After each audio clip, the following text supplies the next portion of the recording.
Great, thank you. I prepared a slide deck last night, but since then my thinking has kind of moved on and changed, so I'm not going to show it because I got a really, I think it's an important insight in what's going on in activist media. Now, let me just back up a second. I've been working as a journalist for 25 years. I used to work for the Financial Times, and now I publish a site called SiliconValley Watcher.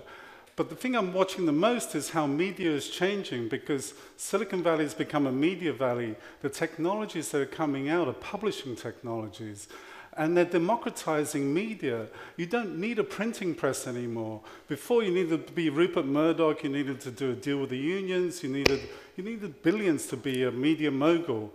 Now you don't. Now anybody can produce high-quality media.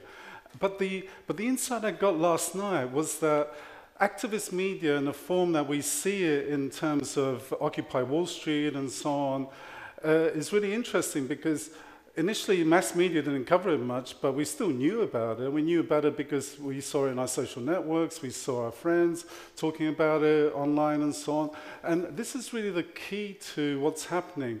The revolution in media is actually a revolution in democracy, because it levels the playing field for media. And media is how society thinks.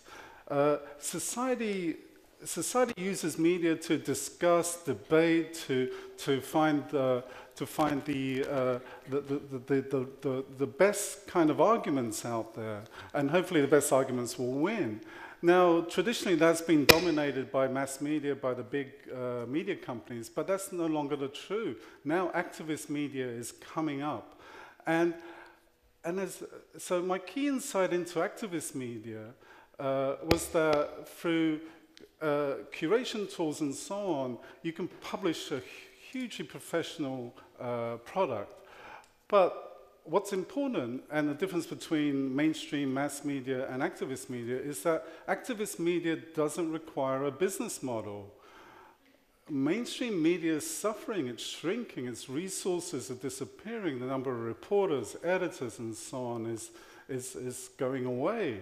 And so that represents a fantastic opportunity to activist media. And now we've got sites like Kickstarter that can fund Rory's project, for example.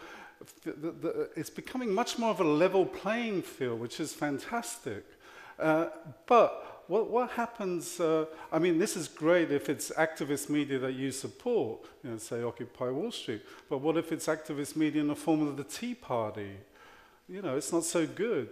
So even though I'm incredibly encouraged about the rise of activist media, I'm really concerned about the future of mainstream media. Now, you might say, as one of my friends said earlier, well, it wasn't very good in the first place. Well, maybe not, but at least we had a fuller spectrum of media out there.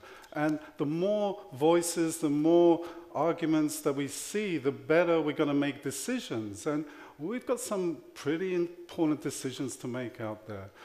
We've got decisions to make about energy, about education, about the economy, about ecology, about elder healthcare. And these are just the issues that begin with the letter E. We have lots more out there. Software engineers have a saying, GIGO, garbage in, garbage out, which means no matter how good your code, if you start with garbage data, you're going to get a garbage result. And unless we have a vibrant, full-spectrum media, I really feel that we're going to be losing out as a society. And this is the most important problem out there. How do we develop a business model for professional media? So I love the rise of activist media, but we need a full spectrum of media. Thank you.